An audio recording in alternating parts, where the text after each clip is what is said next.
नमस्कार शेतकरी मित्रांनो, स्वागत आहे आपल्या दत्ताचौली माहिती आपल्या यूट्यूब चॅनलमध्ये। आपण पाहतो की जवळपास आता शेवटचे 5 दिवस शिल्लक राहिलेले आहेत ई पीक पाणीसाठी।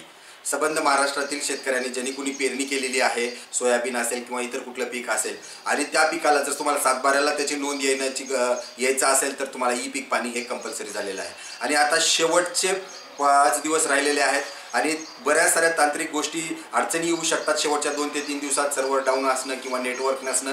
त्यामुळे माझी सर्व शेतकरी बांधवांना विनंती आहे, ज्यांचं कुणाचं अद्याप ई पीक पाणी झालेलं नसेल त्यांनी त्वरितच शेतावरती किंवा बांधावरती जाऊन म्हणजे जे काही गट आहे त्या गटामध्ये जाऊन ई पीक पाणी पूर्ण करून घ्या।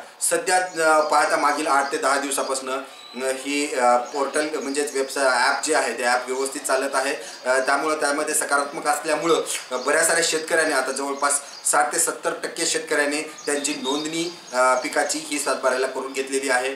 त्यामुळे जे उर्वरित 20 ते 30% शेतकरी राहिलेले आहेत त्यांना विनंती आहे की शेवटच्या दिवसाची वाट न पाहता किंवा तिसरा कोणीतरी करणार आहे या त्यांनी केलं असेल अशा भरोशावर न राहता स्वतः खात्री करून घ्या की झालंय का नाही ते पाहण्यासाठी ज्यांनी कुणी केलंय त्याच्या मोबाईलमध्ये त्याचं नोंदणी असते, तुमचा नंबर टाकलं, नाव टाकलं, गट नंबर टाकल्यानंतर पीक पाणी झाली का नाही त्याची खात्री करून घ्या। नसेल तर तुम्ही स्वतः करून घ्या, कारण आपण पाहतो की जर का तुम्ही 15 तारखेच्या आत जर नाही केलं आणि ही तारीख संपून गेली तर तुम्हाला बऱ्याच साऱ्या गोष्टींचा लाभापासून वंचित राहणार आहात तुम्ही, कारण तुमच्या सातबाऱ्याला पिकाची नोंद होणार नाही, त्यामुळे तुम्हाला पीक कर्ज मिळणार नाही, तुम्हाला महाडीबीटी पोर्टल मार्फत तुम्हाला कुठल्याच योजनेसाठी लाभही घेता येणार नाही आणि पीक विम्यासारख्या योजनेमध्ये जिथे की तुम्ही प्रीमियम भरून विमा उतरवलेला आहे तोही लाभ तुम्हाला मिळणार नाही। सोबतच तुमचं जे काय आता अतिवृष्टीचं अनुदान आहे, आपण पाहतो की मागच्या महिन्यामध्ये अतिवृष्टी झाल्या संबंध महाराष्ट्रात पंचनामे सुरू आहेत आणि जर का तुमच्या सातबाऱ्याला पिकाची नोंद नसेल तर या पंचनाम्यामध्ये पण सरसकट सगळ्या गावाला मिळेल, परंतु तुम्ही त्यामध्ये वंचित राहू शकता। तर त्यासाठी माझी तुम्हाला सर्वांना विनंती आहे